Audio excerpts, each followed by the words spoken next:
Welcome and hello and hello and welcome. Welcome and hello. Let me say, before we get started, I have a very important announcement. Please stand by. Wait for it. Wait for it. Welcome and hello. Hello and welcome. Guys, let's count this thing down. 5, 4, 3, let's Poco. Guys, it's your old buddy Danny Deals, and I know what you're saying. I don't have an old buddy Danny Deals. You do now, friend. Anyway, I'm pulling out all the stops, guys, with all my stupid intros, because I have not done a Neo video in quite some time. It is, of course, Un Poco Mas, the show where we fruitlessly endeavor to give you just a little bit more here on this absolutely awful broadcast. As someone as someone aptly pointed out, just like, you're a big fat idiot from California with horrible stock advice. Well, it's a little bit harsh, insightful, but harsh. Anyway, guys, welcome and hello and welcome. Thank you for joining us on this extremely special edition of Un Poco Mas. Guys, we have Un Poco Mas royalty in the house. Of course, the great Princess J is joining us. We also have the great Not a Lurker. You know him as J Money, the best wrench in the business. Probably secretly pulling the strings and leading the Canadian fin turd mafia. I noticed he's gained wrenches basically all over the internet. He's kind of, I think, behind the scenes, just pulling strings, the puppet master controlling the entire U-turd fintech universe, probably also controlling Fedrome Powell. I think Not a Lurker is sort of the black hand that moves the economy, the Don Fanucci, the Kaiser Soze, if you will, of YouTube. And of course, I'm terrified of him. So say no more, guys. Mum's the word. I've said too much already. Not a Lurker, please don't kill me in my sleep. And if you're going to leave a horse's head, just warn my housekeeper because, she doesn't do windows. So try to minimize the blood splatter when you're cutting the head off my beautiful horse, Khartoum. But I'm not going to race him. I'm going to put him out the stud.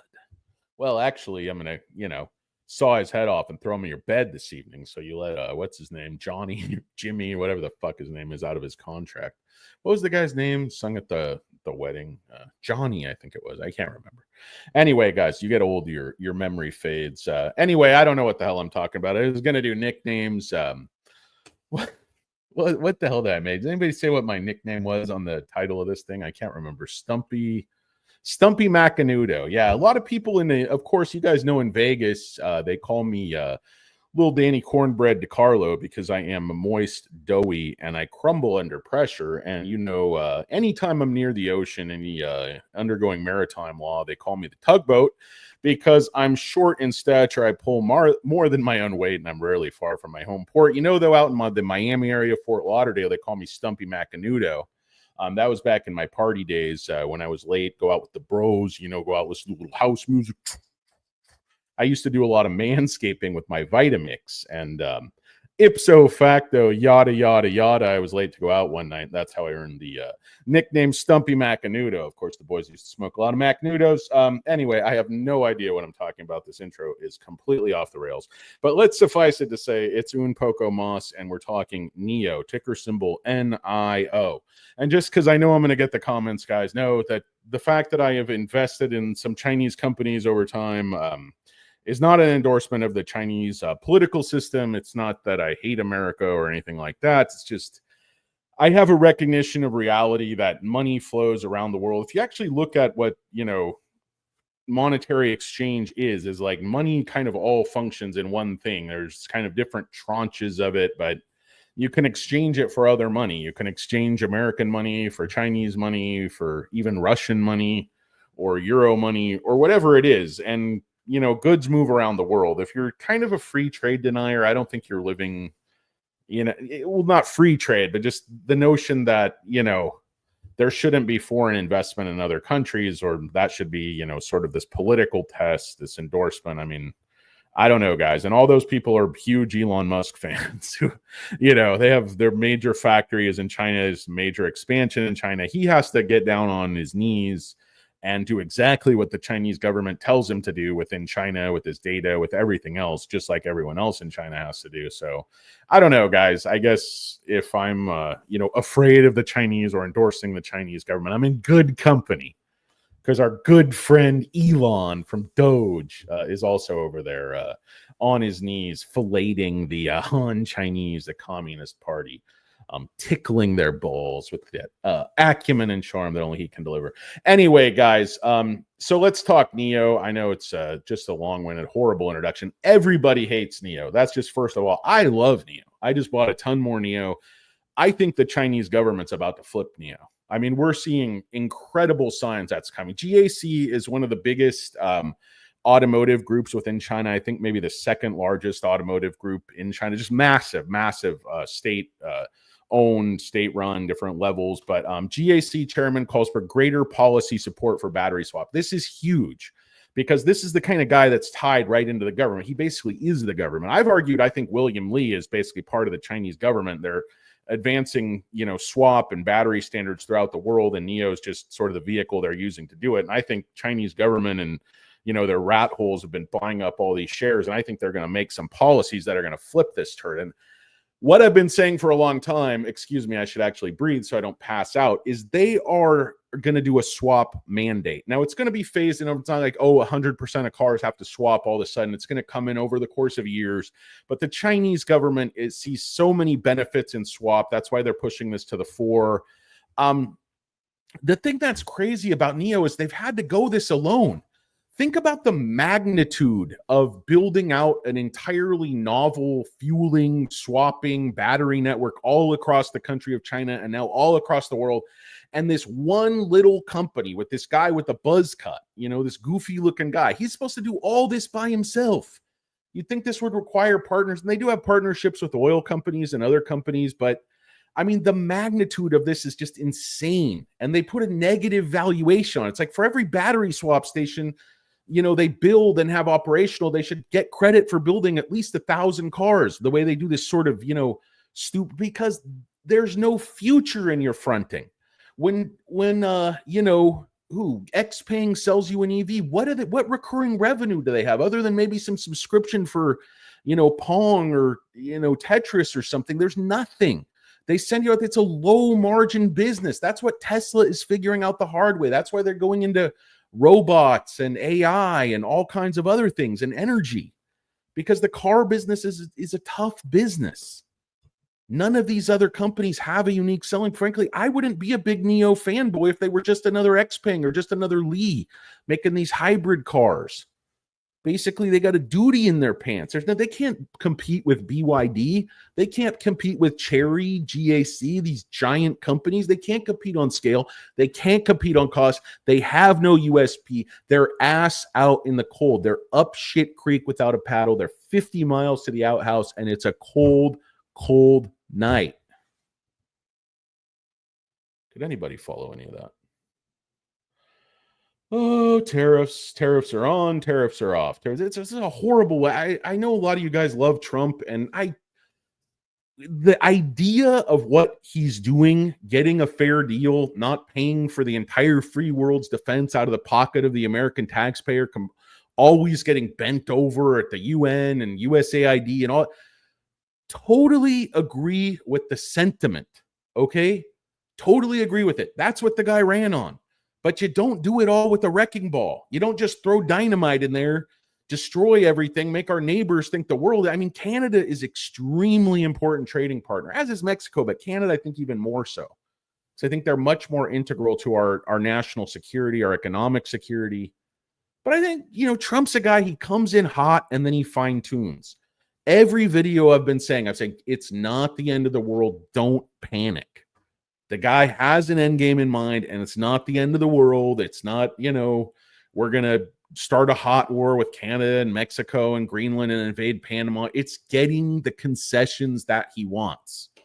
Now, he does it with a lot of blunt force. It's not how I would negotiate. I don't think every negotiation should be a game of chicken. But I think at the end of the day, what he's doing is he's turning the screws on China, which I think is a good idea. That might be strange in a Nio video, but we have to, if we're going to, let Russia run roughshod all over Europe, are we really going to defend Taiwan? Does anybody really believe us? Do we have credibility? That's the other. You put tariffs on, you take tariffs off. You put tariffs on, you take. I know it's like in poker, it's a madman theory. People are afraid of you. You're unpredictable, and there's a lot of validity to that in game theory. But the other part of it is, if it's taken as idle threats, you lose credibility.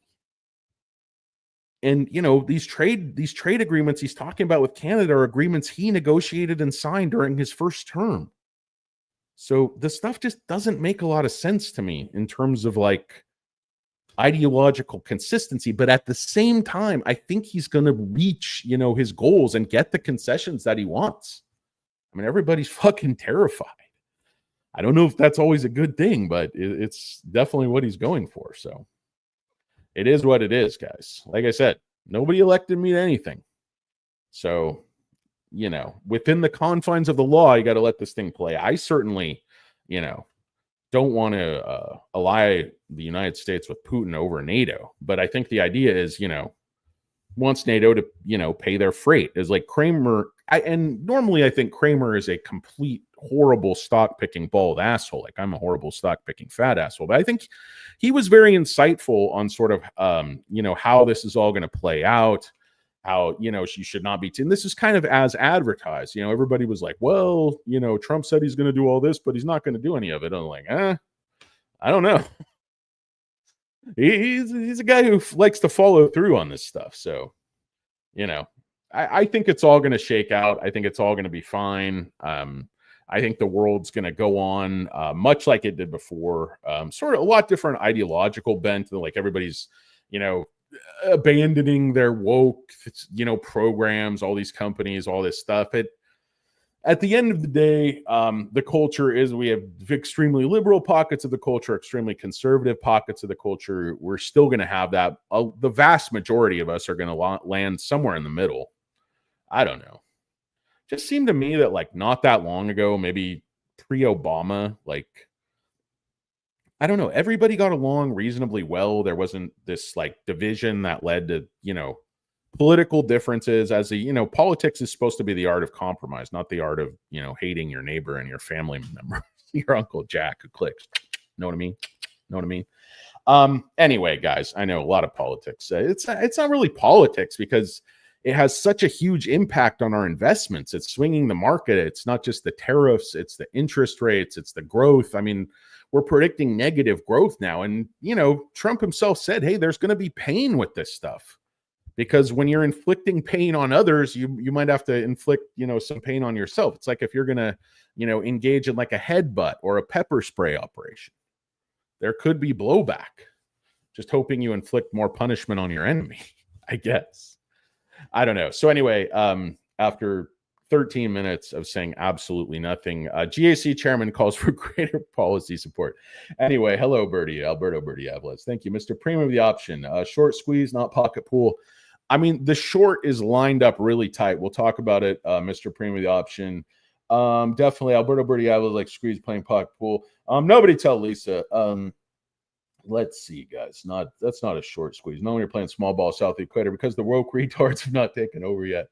I mean, the woke retards had pretty much taken over, at least the discourse. But I mean, guys, if you believe the biggest problems out there are like trans people in bathrooms and this kind of thing, I mean, I've been talking a lot about the debt. The deficit is structural. The last person to pay anything down was Clinton. And that was with a Republican Congress because they were pragmatic and they worked together on the problems. And Clinton was a pretty woke guy. I mean, he played the saxophone. He definitely had a feminine side. You saw him from behind.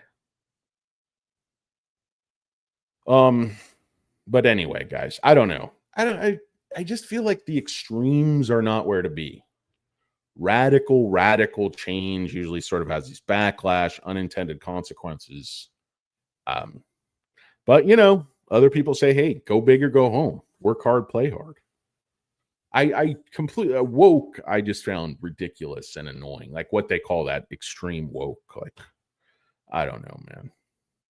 My pronouns are cheeseburger and fries and onion rings. I don't know. You guys like fried zucchini? I like fried zucchini. I like a jalapeno popper.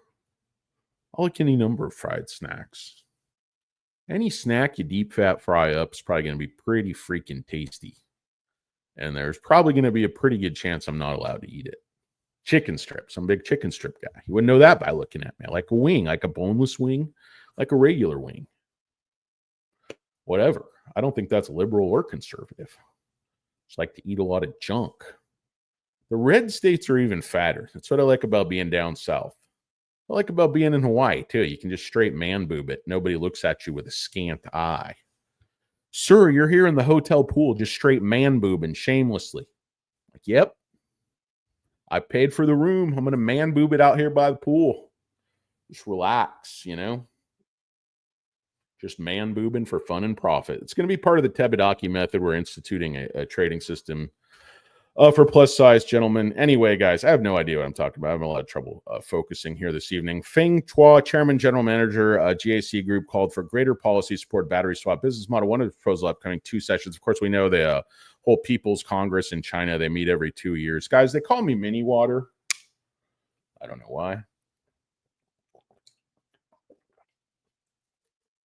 I've been really enjoying these mini waters. I was ranting. I was so anti mini water. I'm thinking, who cannot handle a 12-ounce water? Who's just overwhelmed by the idea of a standard size small bottle of water? Oh my God, 12 ounces of water. Jesus. Put it away. Cover it up at least. Oh, here we go. It's an 8-ounce water. This is more my speed. 3-4 drinks I can do. 5 drinks, Jesus. Anyway, guys, I don't know why mini waters annoy me so much. It's something with the over packaging, and it's like a flip top. You got to put a flip top on it. Like you're gonna some athlete is like, how are you running a marathon? You have like a mini water. You barely splash a little bit of on your head. You got one of those long like marathon runner caps with the tails in the back, trying to splash this thing. You're out of water before you even start. That Seinfeld where the guy threw like the boiling tea on himself. Oh, nice thing about too is when you finish the mini water, you can just throw it to the side. I don't know. It's just something about the sound of the mini water hitting the ground. It's just more satisfying than a full size water is a little bit tinny. Mini water, it's nice and crisp. It's crisp. It sounds more like an aluminum can hitting the ground. Anyway, guys, so China's in, and I apologize to my viewers who are having to listen to this garbage, but it's got a lot going on. People texting me and things popping up, bunch of bullshit. This battery swap. Sorry if you guys are catching this audio here. Let me turn this down. Sorry, I got some big picture of Justin Trudeau. And these freaking Euros and Canadians, they're just basking in the limelight. Like, we're gonna go it alone. No, you're not. You're groveling behind the scenes. We got like 10 aircraft carriers. You guys got none. Talking about, protecting Europe under the French umbrella. That's a leaky umbrella. What do they got? Got a few, got a few airborne missiles. If you knew, who knows if those things are even functional? I mean, Britain, all they have is a submarine-based nuclear deterrent. I mean, that's not going to stop old rootin' tootin' Putin. Scootin' Putin's over here with the, Satan missile. It's going to, one of those missiles can wipe the British Isles and France off the map. The freaking Typhoon. Guy's got an EMP. You don't want to think about, you don't want to think about fighting World War II, World War III in Europe. It's got to be avoided. They're just, anybody who thinks that thing's going to end without concessions of land from, what they took 10 years ago, you're just nuts. Russia's not giving Crimea back. I don't care if right or wrong. They're just not. You have to start with the premise of what's possible, So I think everybody going psycho, I think I don't think we should be on Putin's side, but I think we have to be realistic. Russia's not going to just pick up and get out. I mean, it's going to be very hard to get them to give back the other land they've occupied from this war. I don't even think they're going to do that. But the giving back Crimea, I think, is a non-starter. It's not going to happen. And if the British and French think they're going to send in ground troops and take back that land, they're living in a fantasy land. But what do I know, guys? Once again, nobody elected me to anything, and my thoughts are less than coherent. So the battery swap business model is in line with China's peak carbon and carbon neutral strategies, can also effectively address the difficulty of charging vehicles, Feng said. And if you know anything about GAC, they actually had their own battery swap program. They built out a limited network. I think it was, I read some article, I think it was back in like, yeah, it says here 2022. I guess maybe this article that I was reading yesterday or the other day. And then they basically, I think, abandoned it. It was under the GAC Aeon sub-brand Hyper, now known as Hype Tech, launched its first model with battery swap enabled Verrig. It constructed several battery swap stations, but then significantly slowed down the bet. So then in 2024, they signed strategic partnership agreement with Nio. Nio and GAC work together, but there have been no new developments. I think the key is, guys, they're starting to pressure the government to basically support this standard and get swap rolled out. Now, how can the government do that? Well, funny you should ask. Hefei province offers subsidies on car purchases available only for battery swap enabled models. Now, what I've been saying is they're going to do a mandate. The first domino to fall wasn't a mandate. The first domino to fall is a subsidy. Now, you can use a carrot or a stick. It's basically two sides of the same coin. The mandate is the stick, the subsidy is the carrot. And you start with the carrot and then you beat these guys over the head with a stick. So for those who buy Nio models on or before March 31st, and this is across the whole country, it's not just in this province, but this province is the one giving the money. So it's like an $800 rebate on the cheaper Nios. It's $1,000 or whatever, I don't know what that is, $1,200, $1,300 on the more expensive Nios, and then $300 on Onvo. So it's not a huge amount. But this is in addition to other local and national subsidies. So it's just basically on top. So if you can get over $1,000 off a Nio, or a little under $1,000 off of a cheaper Nio, it's a significant savings. So the capital city, the economic and technology development zone. And remember, this Hefei province is where they have their factories, and they financed a lot of this stuff. So it's really in their interest that Nio grows and does well and thrives. So companies receiving subsidies should focus on battery swap business. And right now, this is just Nio. But again, this is encouraging other companies to come in. You know, Chery was supposed to release a couple of models in Q3 of this year that are in the Nio Battery Swap Alliance. So it's one, Hefei is one of 11 pilot cities designated by China's Ministry of Industry and Information Technology for the application of the battery swap model in new energy vehicles. And the latest move is aimed at the development of the battery swap business model, according to the announcement. The brief announcement didn't mention details of the subsidy, although it seemed to be aimed solely at supporting Nio. Nio is currently the only major player in the battery swap business. China has two factories located in Hefei. Nio's the global headquarters in Shanghai, and Nio has its China headquarters in Hefei. Yu Dongming, the Donger, as they call them back in our fraternity days, general manager of Nio on Hui, shared a screenshot of the announcement on Weibo and said that subsidies are available to consumers who buy either a Nio brand or an Onvo brand cars between now and March 31st. And I already told you what those subsidies would be, and they go on and on and on, talk about which one would apply to which brand, etc., etc., etc. Now, you see what's happened on this chart, guys. The algo has been really tightly controlling the stock along these two lines. It flipped it right here basically on New Year's between 2021 and 2022. This line flipped from support, which it had been here, all through here, kind of here, and then here, and then it flipped to resistance, and it's been resistance ever since. And then this line became support. Very, very consistent, very solid. And then you see the same thing that happened to SoFi. Essentially, it ran out of room. The algo was trying to walk this thing down to zero. Now, if it had stayed along this bottom support line that it had been clinging to, like, you know, its gun or religion or whatever, to use a Charlton Heston analogy, if it stayed along this, it would actually be running in the negative right now. It'd be like negative 55 cents or negative 30 cents. So it basically pivoted a year ago and went to flat. And you can basically see that right here. It's working along this line, and then it goes to flat, and then it's hitting this wedge right here. You also see volume increasing when it's great. Look at basically the green, the periods of up versus the periods of red. All the volume, or much of the volume, is coming in the green days.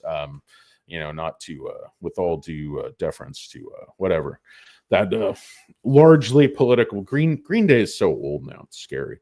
They're coming out of Berkeley. Anyway, guys, so essentially the fact that the stock isn't going below zero has kind of pushed essentially this line. I wouldn't say it's broken through the line. It's just, fuddy-duddy petered its way zero because the line has come down so far and the stock's not going to trade below zero.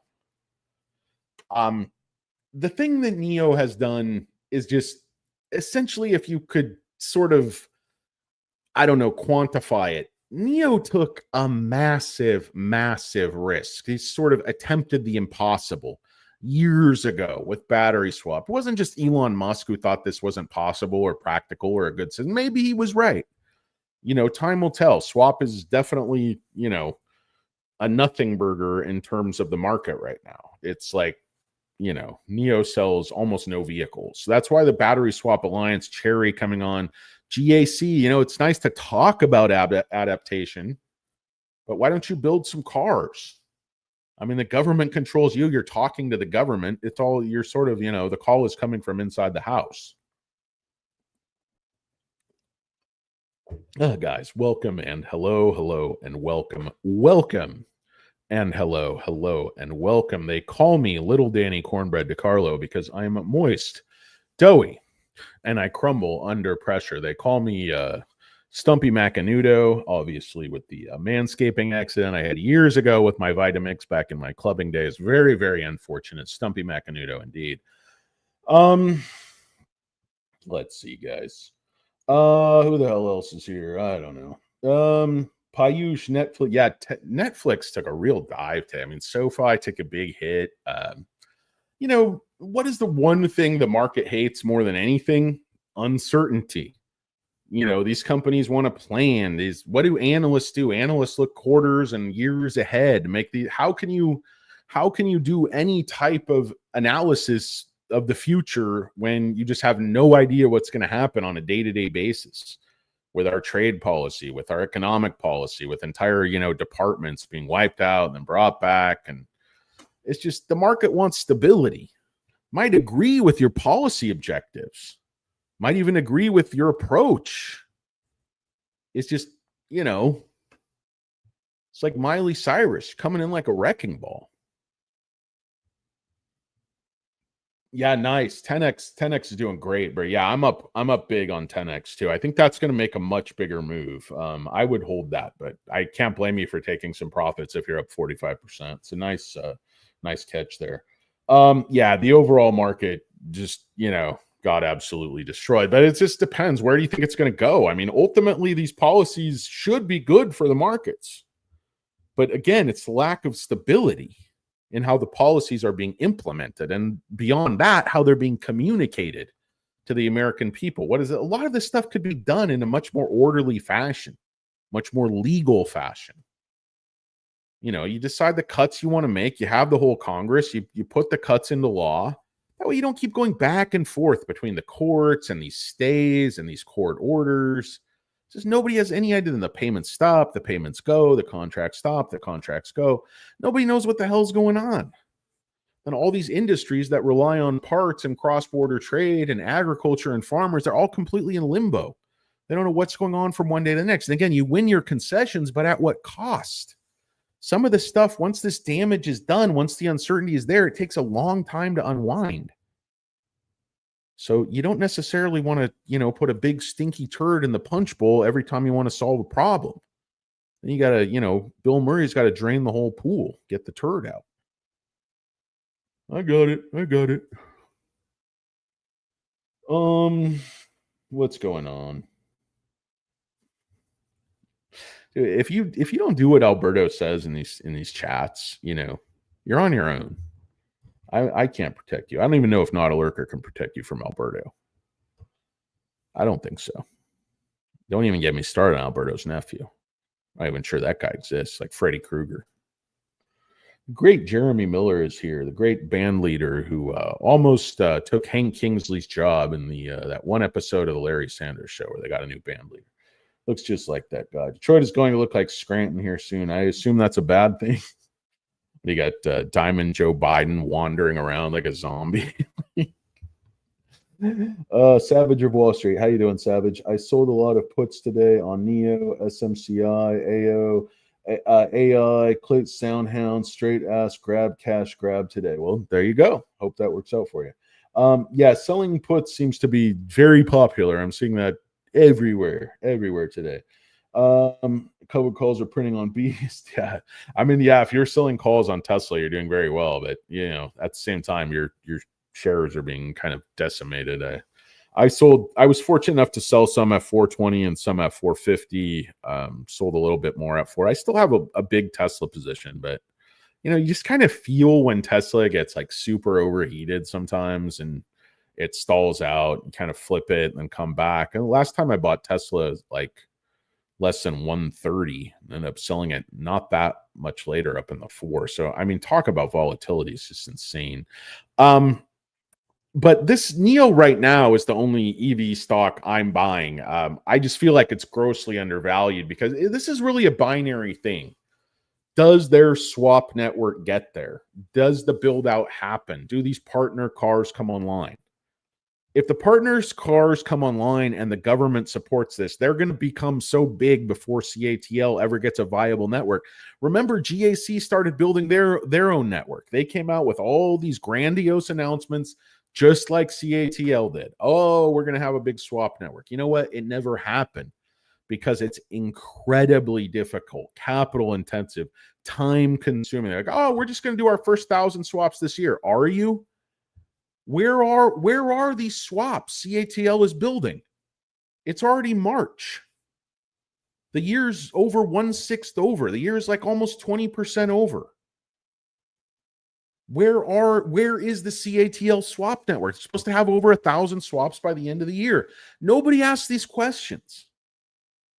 Like, remember when Goldman Sachs and Marcus and Apple were going to put SoFi out of business? I was like, Apple was going to put Tesla out of business too. Remember?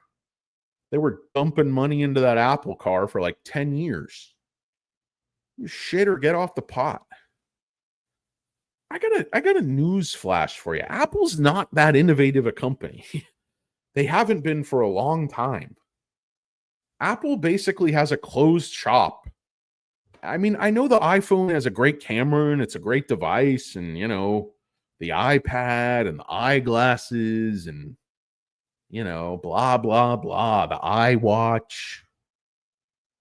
Fuck you, Apple people. Can't stand you people. Just thinking you're better than me. A healthy weight. Maybe I'll just have a salad. Fuck you. Fuck your iPhone.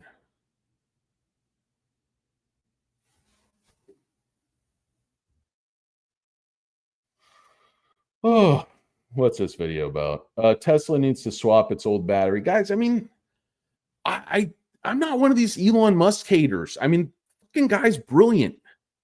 I know he's not like building the rockets himself, but what he's accomplished with SpaceX, it's not just PayPal, it's not just Tesla. I mean, the guy has a huge set of balls on him. He dreams big and he goes out and he does it. And he's willing to put in the work and he's willing to take the chances and he's willing to make mistakes. He's willing to be wrong. I mean, he's got a lot of personality characteristics I also don't like, but you got to give the guy his due. I mean, he's made a major, I don't see how, you combat climate change with sort of his political stuff that but his ideology, I think, is stronger than anything in terms of, sort of his political leanings take over for sort of his altruistic environmental leanings or whatever. But you can't have everything. I mean, he's like looking at it like this, sort of human side is a more pressing issue, and then we'll just all go to Mars anyway. So what's the diff? Oh, I don't know. I wish I had any solutions or answers to any major problems, but of course I don't. Of course I don't. Um, yeah, but I think, honestly, boring old companies like Microsoft, I think, Google, Amazon, I think Apple just basically has you by the balls. You got to pay them. All the people developing and innovating on the App Store have to pay them. It's just basically like they've set up one of those little, outdoor flea market malls where you buy all the knockoff goods. You got to give a percentage of your earnings to that lady who comes around in a golf cart. Big pear-shaped lady with like a stained polo shirt. Big set of janitor's keys. Rolling around with a clipboard. Probably smoking a cigarette. You got your fees for me, honey? You got your lot fees for me? Yeah, I got my fees right here, Darla. A little bit slow today, honey, huh? Give me your lot fees. You son of a bitch. Oh, fuck. Savage. Good to have you back, Savage. Actually, we missed you. Missed some of the regulars, but I've been talking about these idiotic penny stocks and just dumb stuff. Dumb stuff. But that's kind of my stock in trade is dumb. I'm going with the fam to Reno next month, courtesy of the gamblers. Yeah, no, I love Tahoe. I love Reno. That's great. I mean, that's great, man. To be consistent, be consistent, have a plan, trade your plan. And sometimes, like, even if you sell options and you lose a little bit here and there, just stay consistent. The math will catch up. The law of averages will catch up. You'll win that 70 to 80% of the time. You be consistent. You take the singles, you take the doubles. If you're a proper, options player, your ego doesn't need the home runs. You take your profits. You don't chase, the idiot stuff at the top like I did at SM. I made so much money on the options on the way up. I didn't give I didn't give most of it. I gave a little bit. I just don't like giving profits back. Be smart, protect your profits, risk management. That's really the key is like anybody can make money in the markets and guess, but it's keeping the money. It's having a plan. It's being smart. It's taking profits and being satisfied, not saying, why can't I have more? There's always going to be more. You're never going to pick the very tops and the very bottoms. You just want to play the meat of the runs. Take a gain you're happy with and get out and take your family on a nice vacation like Savage and just be happy you're smart and doing the right things and just not chasing and not being stupid. It's really what it is, man. Take the emotions out, work your plan. You're going to do well. Go in and out, on emotion, too much. You're not going to do well. Chase the tops, chase the bottoms, FOMO, fear. You're not going to do well. Who wouldn't love a Model X Plaid, TJ? Those things are freaking insane. I mean, you get like more performance than a Bugatti, or some car that costs like $2 million, all for what? Like, couple $100,000. I mean, even like a Model 3 Performance, you could get a Model 3 Performance used for like $30,000 that has straight line speed like a drag car. What's funny is I know like some of these Tesla guys, I don't know, man. I don't think they've ever had a fast car in their life or even like a quick car in their life. You get this Tesla, they're just lead footing it. I see some old, some like 50-year-old accountant looks like the nerds they insulted and It's Always Sunny. And dude, they're just straight getting it off the line in that Tesla. Some of these guys, like I have like older hot rods, gas, of course. Like, some of these guys in Tesla, like they want to race me. I'm like, dude, I'm not going to be able to beat your Model 3 Performance with my C10. I mean, it's got some horsepower, but it's not a 3-second car, 3-second 0 to 60 car. It's not a 9-second quarter-mile car. This is a driver. I'm not going to be popping. You don't see a wheelie bar and a parachute on the back of my truck. Oh, man. Anyway, guys, hello and welcome and hello. Thank you for joining me on this extremely special, life-changing edition of Un Poco Mas. Yeah, get another one for Mrs. TJ. I thought I saw TJ on Tanner's show a long time ago talking about how he was getting his son a Tesla. I was like, man, can you adopt me, TJ? I wish wish my pappy, Anthony Noto, my biological father, he never bought me nothing. He wouldn't even send me a 4XL SoFi windbreaker. Those are reserved for his special chats he has with the aging, attractive women on the side of resorts and golf courses at the end of each ER. Well, thank you for your question, Marla. Yes, we're very happy about the adjusted EBITDA. No, we're not ashamed that tech's not growing faster. I like the way you lean in pensively in your pantsuit, like you actually care about my answer. But I'm just going to give you the canned bullshit about adjusted EBITDA. No passion. I don't want the stock up. My options don't vest right this minute. How's my hair? Your hair's great, Anthony. Thank you. When can we all get on a call with TJ? TJ's got it figured out. Running the wheel strategies, making money hand over. That's what SoFi is supposed to be doing. I think we fire Chris LaPointe. We bring in TJ the wheel deal. Show him how to run that business model. While you're making money in a self-sustaining economy. What you need is one of those circles, like the recycle thing, as a series of arrows that all point in a circle. That's how you keep things moving. Let's see. No, the S-Plaid won't smoke anything on the road. My friend Jason would disagree with you. I know some people with some cars that are faster than that. That actually, I'm not saying they're legal on the road, but they're on the road. No, I do know some people with cars that are even faster than that. Believe it or not, I know some people with some pretty insane cars. But yeah, stock, you're not going to find anything. I mean, the fact that comes stock like that, and the craziest part is the price. I mean, it's like the price of a fully loaded Escalade, for God's sake. You're getting a car that, is faster than just about any supercar in existence. Anyway, guys, I don't know. I just want to get on and chat about Nio. The deliveries are not that exciting. We haven't seen the earnings. Those should be coming any day. I was expecting maybe tomorrow or today. I don't even know if they announced exactly when the earnings were going to be. But, there's Cutes. Somebody's at the door. But, yeah, as far as the short interest guys, what we saw today, they returned. But if you look, what we're looking for is that flip, where shares on loan were coming way down. Now, they were coming down from 412 to 438, but they popped back up to 400. Short interest came way back up. So I'm afraid of sort of an ill-timed resharp. That's just going to step on our nuts. But I explained to you, last time how they were shorting from the low fours. Why are they shorting from the low fours? Are they going to short this thing along that trend line down below zero? You can't do it. It's like Denzel Washington when Ethan Hawke was about to shoot him. Like, you can't do it.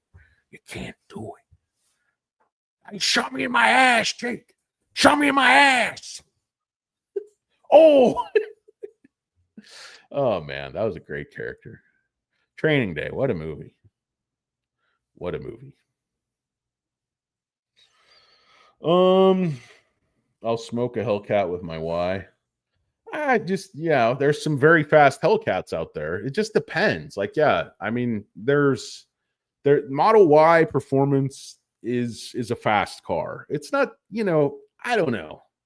It's also like Tesla, it's a straight line car. I mean, I know people do take them on Nuremberg and stuff, the performance, but I mean, most people were like, they're not, a lot of Tesla guys, they're not like they weren't performance car guys coming in. Like your tuners, like your import guys, like your cutesers, those type of car guys. But anyway, yeah, I mean, Tesla, the performance you get for the dollar is just like totally, totally, totally insane. It's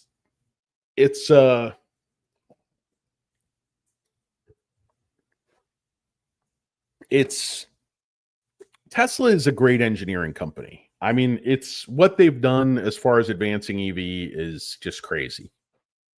I mean, the cooling system. I haven't seen like the revolutionary stuff in their battery. I think the Chinese are doing a lot too.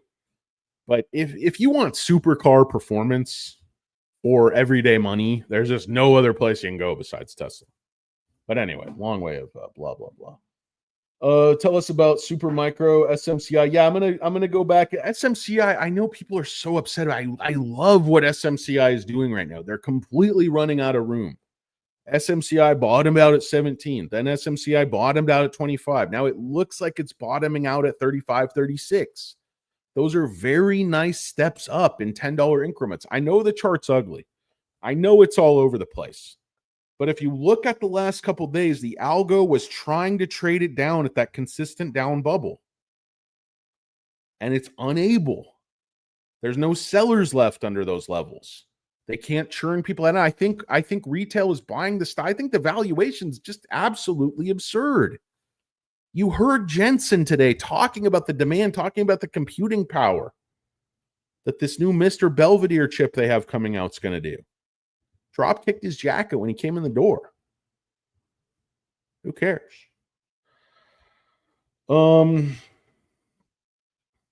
What is it? We got TJ the Wheel Deal making all kinds of. I want some commissions on these deals. TJ's making deals down here in the chat. Yeah, I know Loop put it at 7. I mean, it's worth 70 easy if the books are straight. If the books are straight. Can you trust what they're telling you? I look at Uncle Chucky. The guy's a genius. He understands these topics, the field at a depth no one else could ever hope to. And he also understands the business side quite well. I think he's got some bad advice. I think he's surrounded himself with some people that are less than scrupulous. But I think they're going to sell that $40 billion. And he said that was very, very conservative. And remember, this year, they're supposed to sell about $24 billion, up from 54% increase. That year ends in June. So the year they're supposed to sell the $40 billion starts in like 4 months, guys. This quarter's almost over. I don't know why people think, and I don't know why people think their margin pressure is going to get worse. They explained very clearly in the call, this end of life, the margins get less. There's more competition. It's more commodity. The beginning of the cycle, there's no competition for what they're going to do with Blackwell. It's not Mr. Belvedere, it's Mr. Blackwell. I just don't know why people don't believe what he says. Well, why? Because he's a complete crooked liar, who's been caught with his hand in the cookie jar, not once, not twice, but over and over again. There's SEC investigation, criminal investigation, Justice Department investigation, private investigation, all kinds of investigation. Oh, God, guys. Apparently, then the Blackwell queue 3 months before they could start cranking. Yeah, and they also didn't have the cash, I guess, to take on all the business they could have. But yeah, McLovin, I'm gonna do an SMCI. Don't worry. If you're in your position, I wouldn't worry. Everybody's so panicked. Like, okay, yeah, it came down from the 60s to the 30s. I know it's extreme volatility. It's a pump and dump. That's how these things go, guys. The market makers are in control of it. They're using your emotions to take your money. If they're short from 60, why aren't they covering from here? Why are they continuing to short here? What do they know? I don't think they know anything. I just think their algos don't change. You should all follow Not a Lurker. Not a Lurker is by far the most interesting possibility on this show. Let's see, guys. Welcome and hello, and welcome and hello. I think that's about it, guys. This show's been going on way too long. About 48 minutes. It's supposed to be about Nio.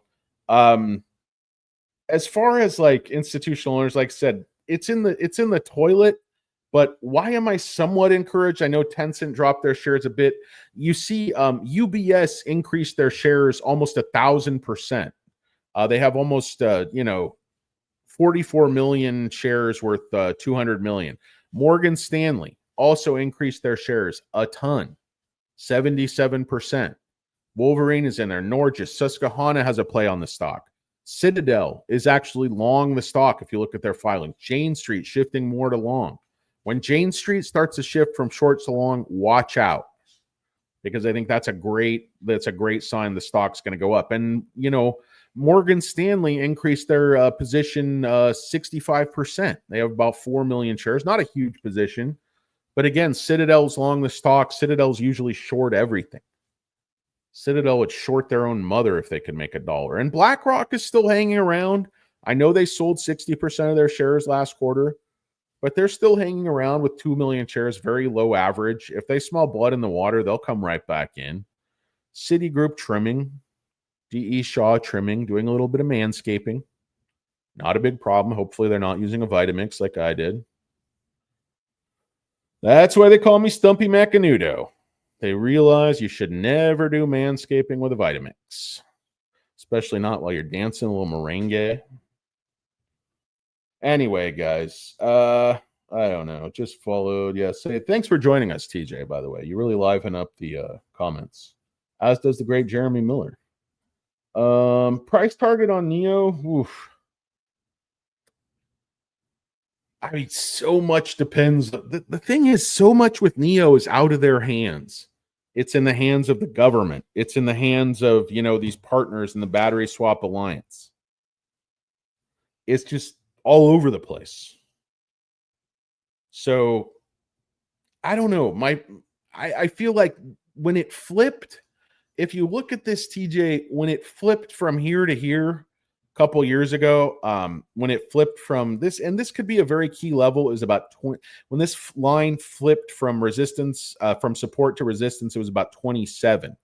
As they've worked this on down, of course, this $8, $7.58 level is a key level. 10 is always a key level, but I think 15. I think 15 is going to be, a lot of sticky resistance. I think this point right here is going to be tough. Over the short term, I'd say 11 over a year. I know that's a huge increase from here, but, remember they worked this stock all the way down, from 70 or, from this consolidated around 60. And they worked it all the way down to 3. And rightly so, guys. I mean, they had a lot of problems. They had execution problems. I mean, Onvo, I don't know why they didn't start with the L90. The L60 reminds me of a Pontiac Aztec, and I'm a big Breaking Bad fan, but I think it's an ugly vehicle. I think the Model Y is an ugly vehicle, to be honest with you. It looks like most of what they did is change the front headlights to that little, straight line thing from the Cybertruck, which I honestly thought the old Model Y looked better. I like the new Model 3. I don't know. It'll probably grow on you. Sometimes with new models of cars, they just look a little strange to the eye, especially with the Model Y, because Tesla's had, such a consistency to their look over the years. And, Model 3, Model Y, the front looks very similar. So you're just kind of used to almost every single Tesla I see looking that way. So that radical change of that line, it's a little bit harsh on the eye. Just a little harsh on the eye. I'm sure I'll get used to it. And even if I don't, who cares? Because I live like 2 steps from work, so I don't need a Tesla. I have an e-scooter. Plus, as a fat man, I can use the walk. So anyway, Brian 11, you hate us subscribing. Don't subscribe, guys. It's a complete waste of time. Don't hit the thumbs up. Also a complete waste of time. Found you on X, not a lurker. Yeah, not a lurker's on X. You can reach not a lurker. If you hold penny stocks, check out PED with book value of $1.19, upgrades $2.25 plus 70 cents, P ratio of 27. Check the price. Hey, Michael Anthony's here. Check out PED, guys. Anyway, thank you guys so much for joining me. I'd like to thank, of course, QT. I'd like to thank the greatest ever, the best that ever lived. Not Muhammad Ali, but of course, we're talking about the great Princess Jay. I'd like to thank Not a Lurker, the great Jay Money, best wrench in the business. I'd like to thank, of course, the also great Alberto Berti Aviles, moderator extraordinaire, smacking people over the head with his wrench like only he can. Like he thinks you're a mechanic or something. Like, come over here. I'm going to hit you over the head with a wrench. Anyway, I'd like to thank myself because I talked for an hour and I somehow didn't say anything at all. But yeah, guys, Nio, it's just been a tough grind. It's been a real Gruden grinder. I mean, the algo's trying to take it below 0. It couldn't, had to flatten out. If you want to get in, look for those shares on loan to start to come way down. As those shares on loan start to come way down, the stock's going to move up. They start returning all those shares, they're probably not going to keep resharding. It's as simple as it sounds, but in my mind, in my experience, it tends to be true. The shares on loan come way down, versus the shares sold short. You'll see the options start to open up. You'll see hopefully people stop buying, short dated calls like lemming idiots, just feeding smart people like Savage of Wall Street, TJ the Wheel Deal, Alberto Berti-Avalos, all of you people who are selling options and being smart. I actually do a lot of that too, but I kind of do it in spurts. I sell covered calls. I wait for it to flatten. Periods of extreme vol, like Nio, I've been selling covered calls consistently for long time because the stock's just been bleeding sideways and down seemingly forever, at least the last few years. Now, a stock like SMC, I wish I'd sold covered calls at the top. I have to be honest, I didn't. I wasn't buying calls, thankfully. I was selling calls at the top, but selling calls that I already owned, but I should have been selling covered calls against my shares. But I thought it might have run up even further. I was thinking it could have run up to like 89, but what do you know? I was completely wrong. Shocker. Anyway, guys, yeah, TJ, I really don't know. It's so hard because they've just been absolutely crushing this thing. They just hate it. I mean, it trades like way under 1 year's sales, but their margins are terrible. They burn a lot of cash. Institutions are selling. I mean, institutional ownership of this turd is, it's like nothing. It's like 200 million shares, like 10%.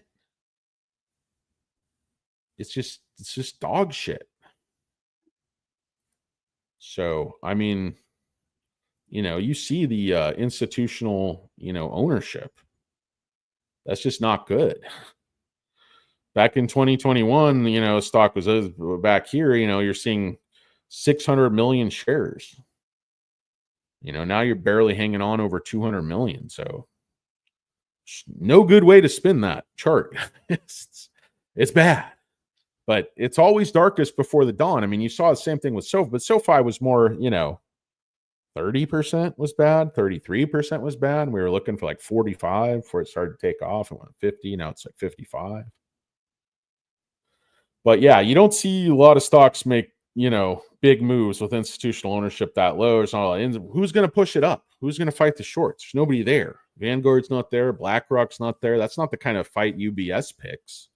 UBS is a long-term institutional holder. They're not a trader. They're not a market maker in the same sense like BlackRock and Vanguard are, where they're actually, actively pushing stocks around. Big Tommy from Bama got himself a Casco hot dog. It's $1.50. $1.50 for a 5-pound dag. You get a 5-pound dag for $1.50. Guaranteed to have explosive diarrhea. Free relish, free kraut, free diarrhea. But no, I love those dogs. Love the pizza. Somebody bring me some Costco pizza. I'm not supposed to have pizza because I'm fat. Who's that? Can you tell us where you are at with SMCI? Yeah, I have a ton of shares. A ton of shares of SMCI. I'm actually still green on my shares. I'm down on SMCX. I'm not buying any calls. I just holding my position and adding to my position. I think it's going to make a massive move up. The shorts haven't covered at all in the 30s. I think they're going to push down from here. I think longs are going to, but that's the opposite situation of Nio. Tons of institutions coming in the stock, and these are institutions that flip shares and push up.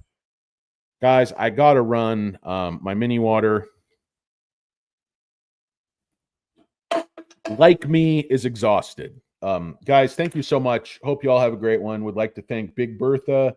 Would like to thank Bookend Tackles. I think I'm off for Joby. Would like to thank the great Redondo Beach. Would like to thank Big Tommy from Bama, Cuba, the great Cuba, Chris, great Not a Lurker, Michael Anthony, TJ the Wheel Deal, Gerald Madison. Yeah. Would like to thank the Ghost. Would like to thank Alberto Berti-Avalos. Would like to thank Jeremy Miller, of course, the great Jeremy Miller. Would like to thank, it's all the same people commenting. Mr. Premier, the option, great Premier, the option, of course.